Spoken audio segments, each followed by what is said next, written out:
Okay, so I believe that I'm sharing. Okay, we've got this all set. Okay, thanks for attending the presentation today. Appreciate everybody who made it here. Thank you for your interest. So our presentation today is on the professional impact of graduate programs on international P-12 school teachers. So if you're attending, I'm guessing that you either have participated in some sort of international, maybe study abroad, or you're interested in teaching abroad. So I am the director of the International Graduate Programs for Educators. I'll explain a little bit more about what we do, just so you're familiar with the concept and why the study and everything that we did here makes sense. Also presenting today, we have Cathy Beecroft. Cathy is our registration and graduation coordinator here at IGP. Without all of the work that she does, this program would not be possible. And we also have Dr. Shively, who is an associate professor here at Buffalo State. And he also teaches in our IGP program. He frequently teaches our research methods and master's project courses. So when I was doing this research on our alumni and engaging the professional impact, I knew that there was nobody else that I needed to ask and no further I needed to go than to reach out to Chris. I will also let them introduce themselves when we get to their parts of the presentations.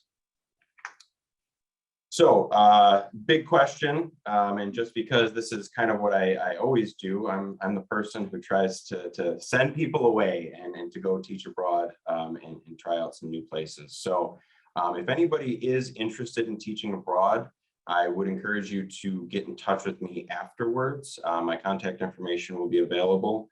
I apologize for the Pixar reference. My son is 2, so it's kind of relevant to me, but I'll try to explain it the best I can so it's relevant to you. So in the third Cars movie, Cruz Ramirez is talking about why she didn't think she could be a race car when she went to her first race. And she always idolized Lightning McQueen, who's obviously the pivotal character and is a great race car driver. And she didn't go through with her first race. And she asked Lightning McQueen, how did you know that you could do it? And he says, I just never thought I couldn't. So we all want to be like Lightning, right? We all want to think that we don't want to ever think that we can't do something. But unfortunately, a lot of us are more like Cruz Ramirez. And we think that it's not possible. There's too many obstacles and I can never do that. So when people think about teaching abroad, the first thing they might think is, I can't do that. There's language barriers, there's obstacles, there's too many things in my way. And then maybe we play it safe. We just stay at home and we do what we've always done. But I always try to encourage people to branch out, broaden their horizons and cross those borders and try something new. So that's my spiel on teaching abroad. We'll move past that. So IGP, what is IGP? International Graduate Programs for Educators. We have been in existence for about 22 years. The pilot program was at the Columbus School in Medellin, Colombia in 1999. They are still partners with us and we still run a graduate program there. And now we run several micro-credentials there as well. They've been great partners and we also have been able to bring them on as an IPDS site. So we've really expanded our partnership with them over the past 2 decades. We have 56 SUNY and Middle States approved sites in 38 countries on 5 different continents. So we're in everywhere.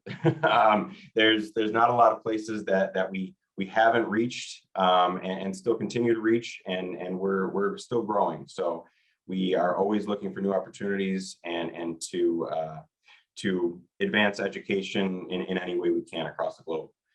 Right now, we have about 450 to 500 active students. Some of those are degree seeking, some are non-degree seeking. We find that out around the world that a lot of people that are teaching abroad still remain licensed or certified in the US in some state. And often they need professional development to keep their license current. So we're able to provide that for them as well, on top of just the regular graduate program that we offer. At this point, over the last 22 years, we've amassed nearly 3,000 graduates. So we have a huge alumni network. Cathy will be talking a little bit about our alumni engagement efforts in a bit. And because we have such a large and diverse alumni network, and because the international school community, even though it's growing, it is still a very tight-knit community, and it makes the world really feel small. So we try to get those graduates to network with each other and to be able to share opportunities.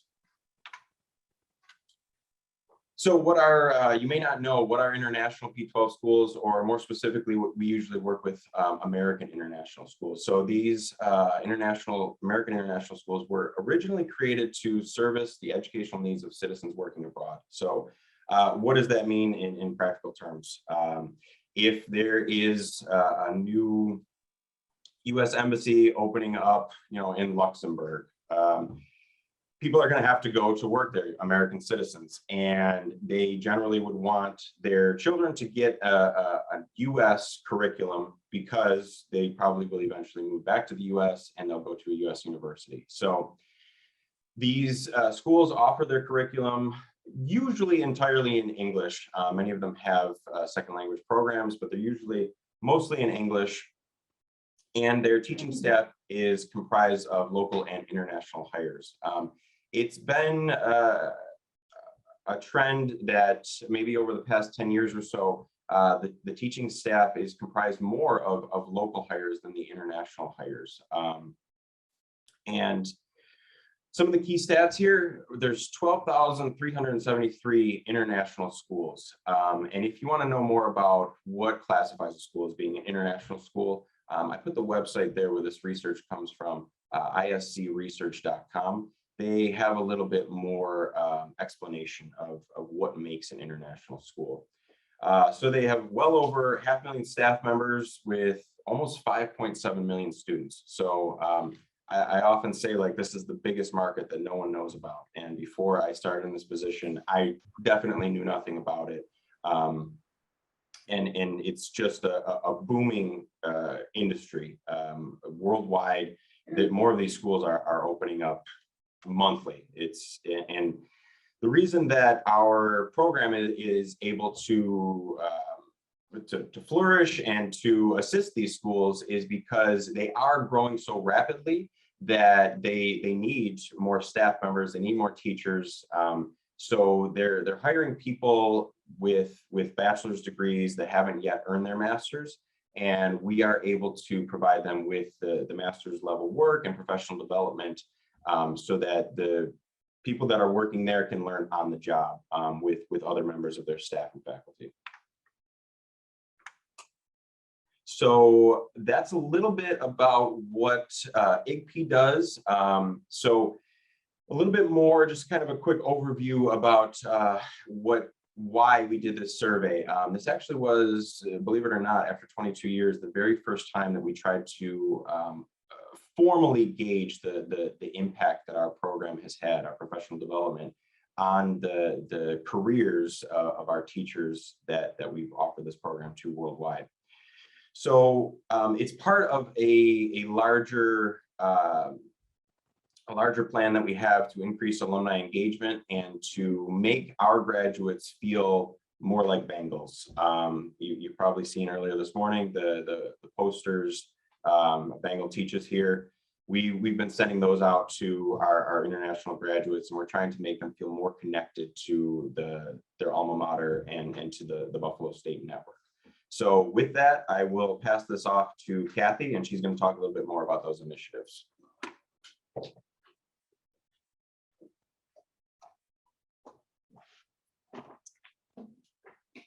Sure.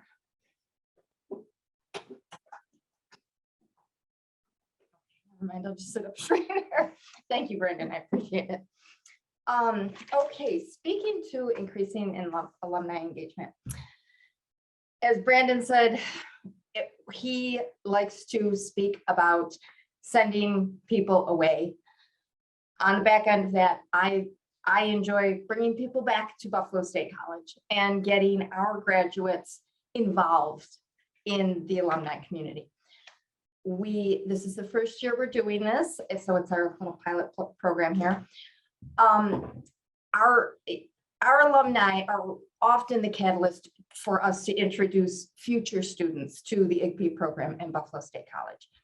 We're excited this year we're hosting our first ever virtual alumni event.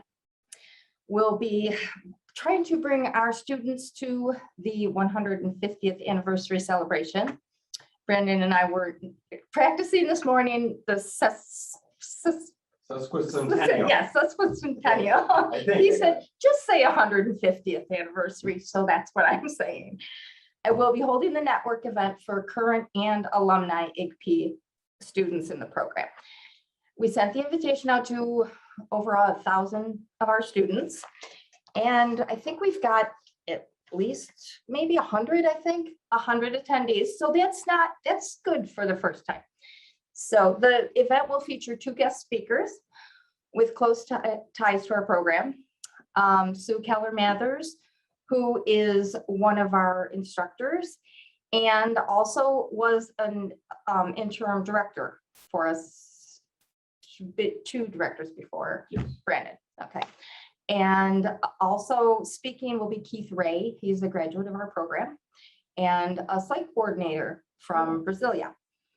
Included in the event, we're going to have time for discussion and collaboration, as Brandon said, with the focus of networking and sharing IGP experiences.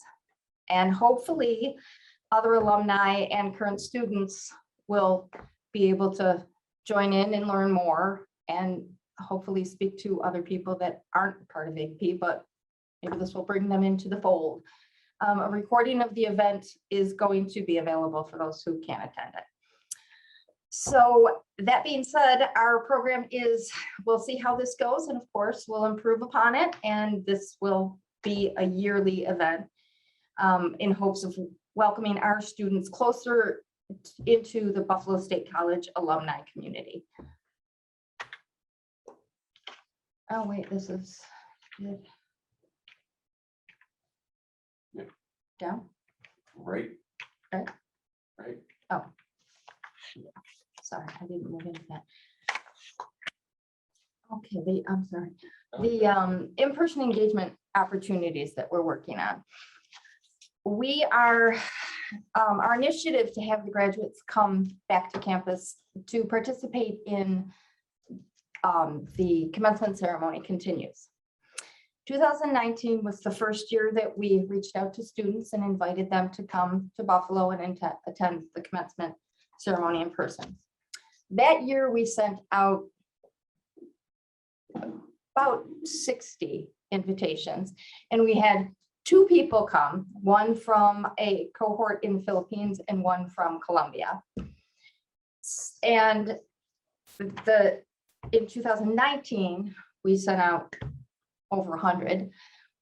I had 18 graduates for May that were excited to come, and we were working on getting visas, and then COVID hit. So they could not make it. To celebrate commencement last year, 2021, May, we had an opportunity for our students who are graduating to celebrate with their cohorts. We made arrangements to send their regalia and got a lot of nice videos and a lot of great pictures. And that being there for that made them feel like they had that connection to Buffalo State. So we're excited and are going to encourage our graduates to attend commencement in person, hopefully, or virtually going forward. Every year we'll continue with something like that. The cost of attending commencement may prohibit some people from coming. So therefore we'll come up with a virtual plan so that they can join in. We remain committed to providing any assistance that we can for them, albeit lodging, food, arrangements for things to do and to see Buff State. It's through these celebrations that our alumni learn that they are truly a part of the Buffalo State family. So with that, I will turn it over to Chris.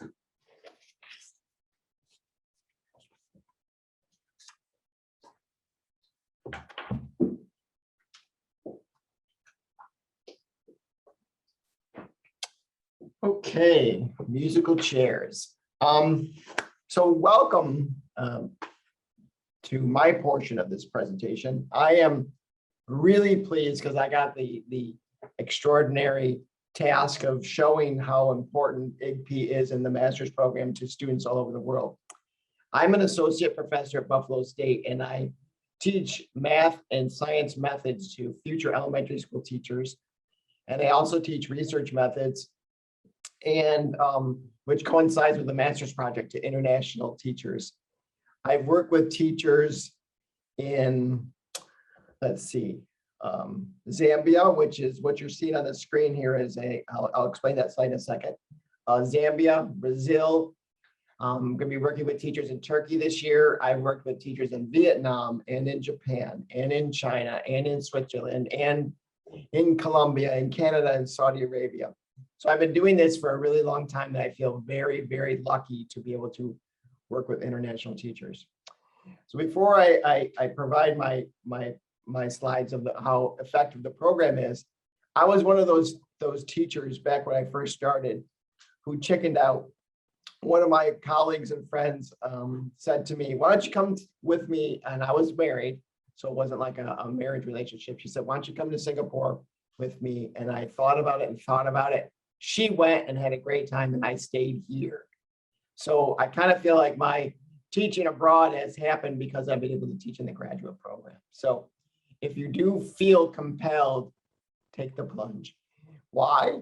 Because if you're working with a school that partners with us at Buffalo State, you can be assured that you're getting a fantastic master's degree because the people that we have serviced have proved this to us. So let me show you my slides. So on that first slide you're looking at right now, I put together a small presentation for the students I just finished working with for a whole year in Lusaka, Zambia. And this is a congratulations slide for them that we hosted on the Buffalo State website.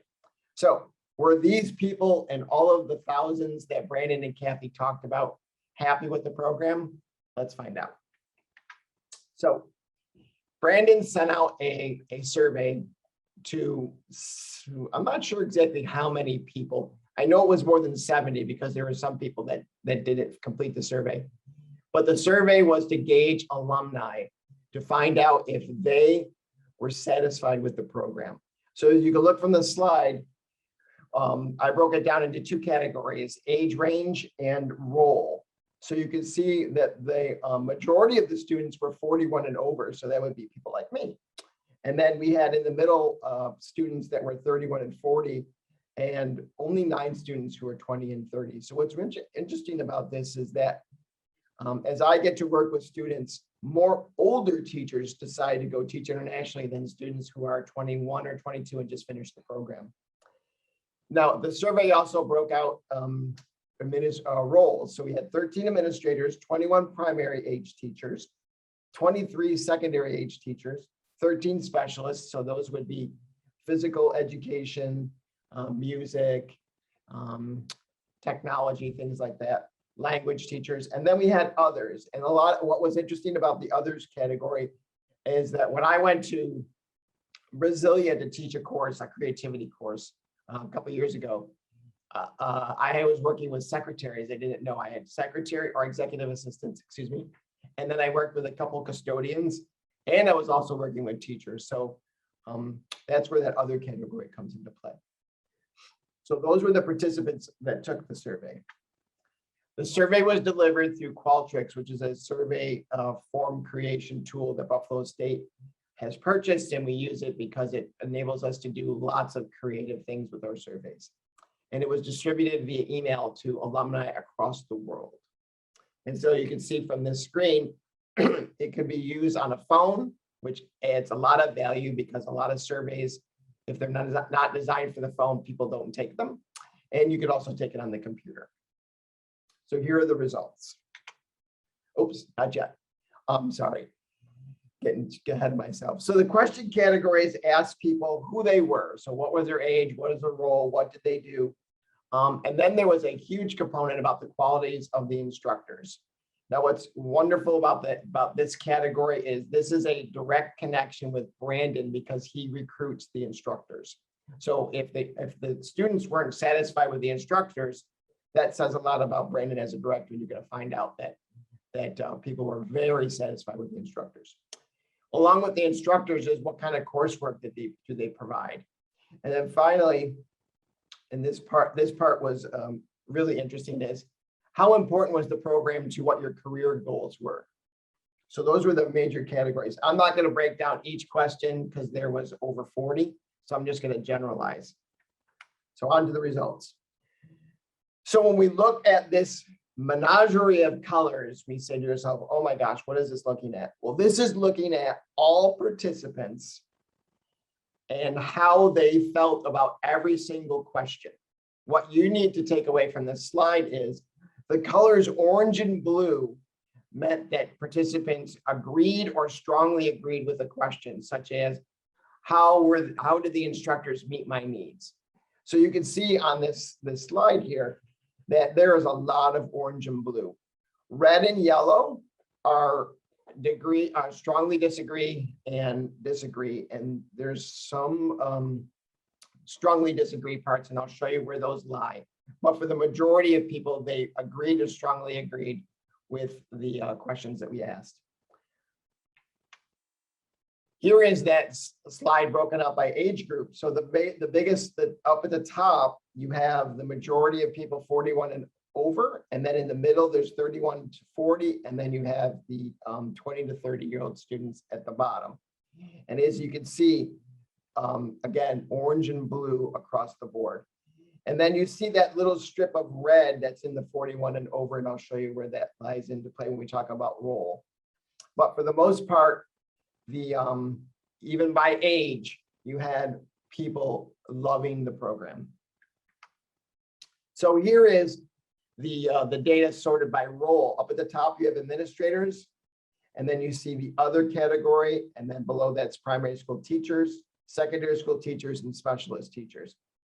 Now, if you focus on the blue and the orange, especially when you're looking at the primary school and the secondary school teachers, the majority of them are very satisfied with the program and what they're getting out of it.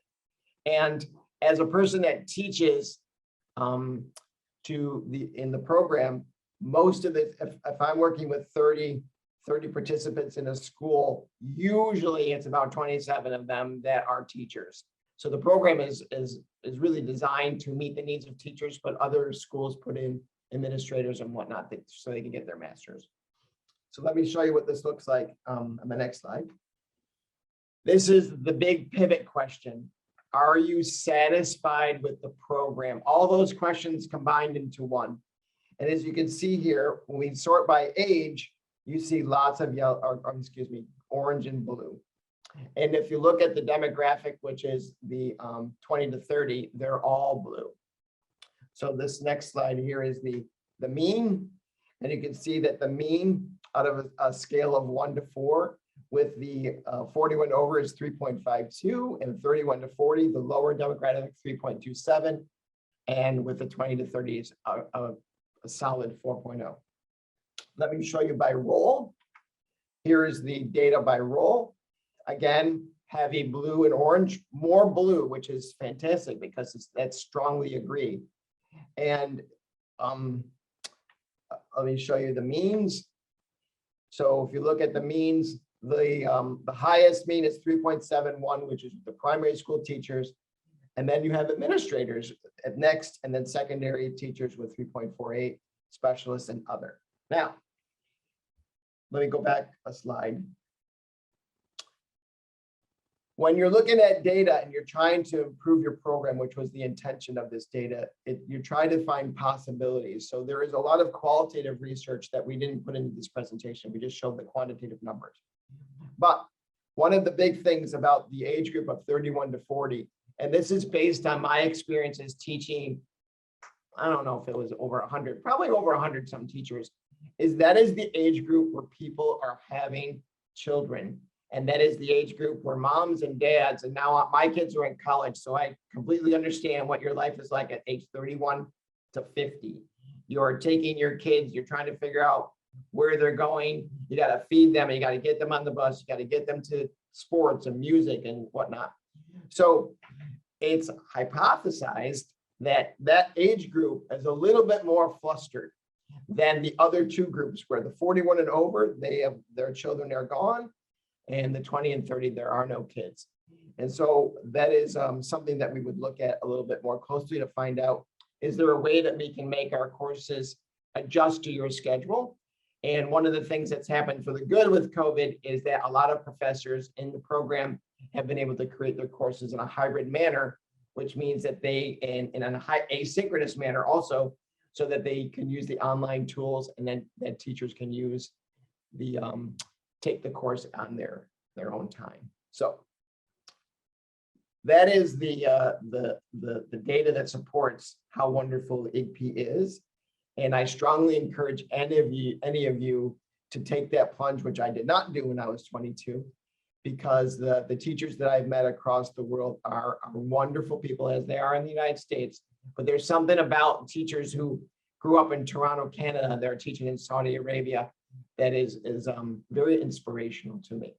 So I'll turn it back over to Brandon, and if there are any questions face to face or on the chat, Brandon will be happy to help you. Thank you.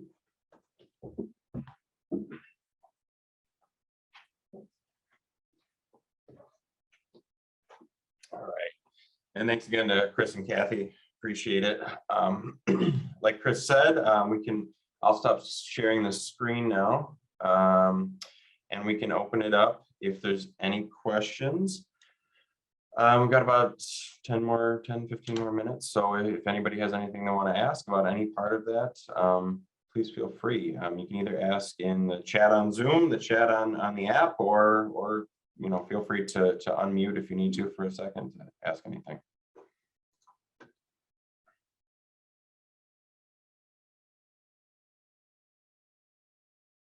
All right, looks like we're questionless. Thanks, guys.